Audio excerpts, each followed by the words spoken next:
In a stoppage win for Anthony Joshua. How do you assess his performance? It was a strange performance. Don't get me wrong, he done good, he got the job done.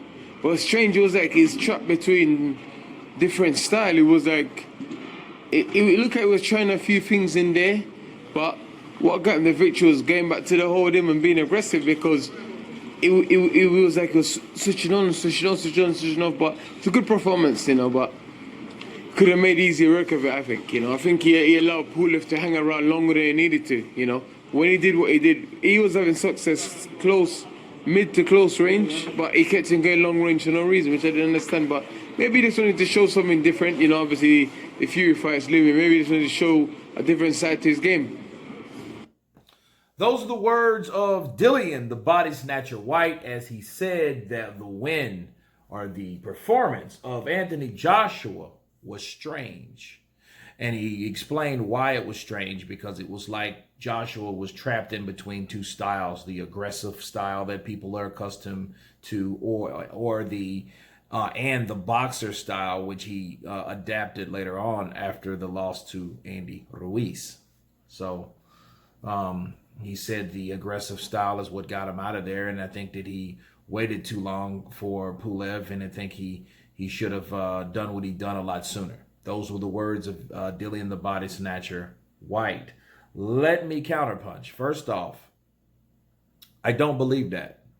I don't believe that he got him out too early. I don't believe that at all, because I think the reason why Joshua didn't become that aggressor right on, because he was respecting the boxing ability and the ring savvy of Pulev.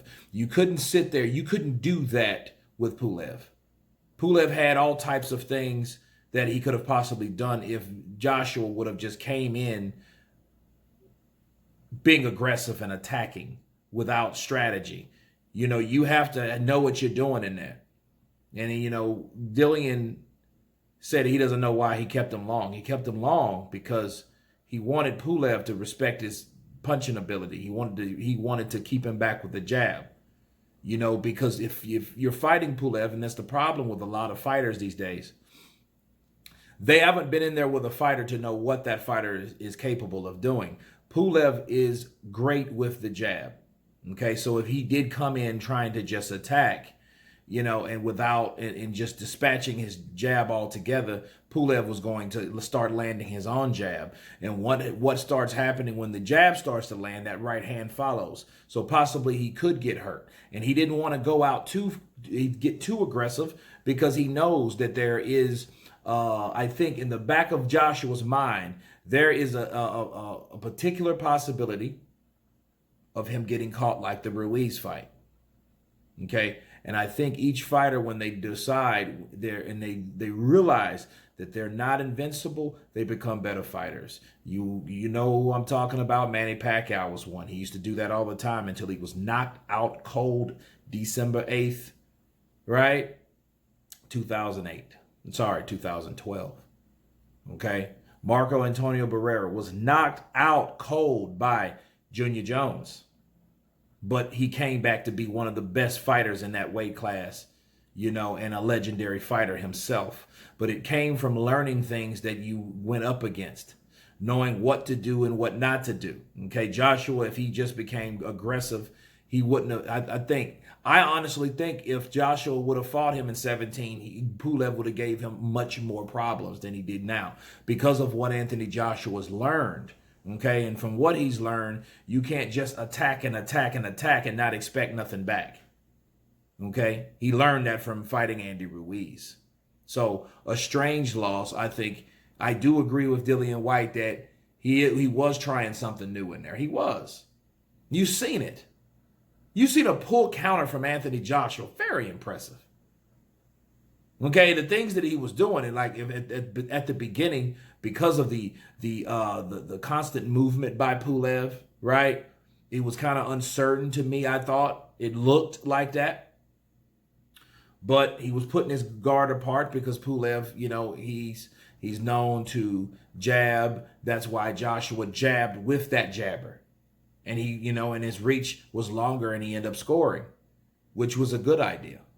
You know, I think it was a well-balanced, well-thought-out fight. Did Joshua get hit? Yes, he did. He caught a few right hands in that fight. You know, so if that says anything about his punching power, okay. You know, he can take a punch without crumbling. You know, guys that have been beat tremendously, some do suffer from those type of knockdowns. It's easier to knock them down and again. And I think of Fernando Vargas. When Fernando Vargas was knocked out by Felix Trinidad, his next fight was a tune-up fight. He was caught with a straight right and he went down. Okay, that is a sign of cerebral damage.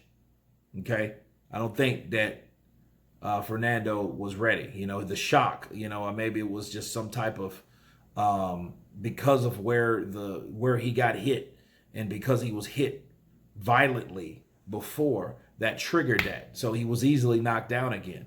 That didn't happen to Anthony Joshua, which is a good thing. That means he was damaged more than people believe, even from that fight in his first loss with Andy Ruiz.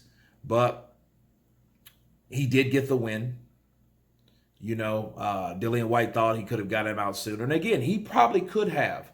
But at what expense? You know, we've seen it even in round 3. Joshua threw a lot of punches, and Pulev is tough. So now just one of those punches could get him out of there because he proved it. He took a lot of those shots. So what could have happened? The same thing could have happened to Anthony Joshua in the Klitschko fight. He could have punched himself out, and then here comes Pulev. And now we have a totally different fight because you have one fighter that thought he could get another fighter out that couldn't do it. He couldn't close the deal. Now he's tired. Now here comes that other counterpunch from that other fighter. Okay, so those are my words and that's my counterpunch on Dillian White. You guys tell me what you think about his comments. Of course, please subscribe. And you guys been Counterpunch. Peace.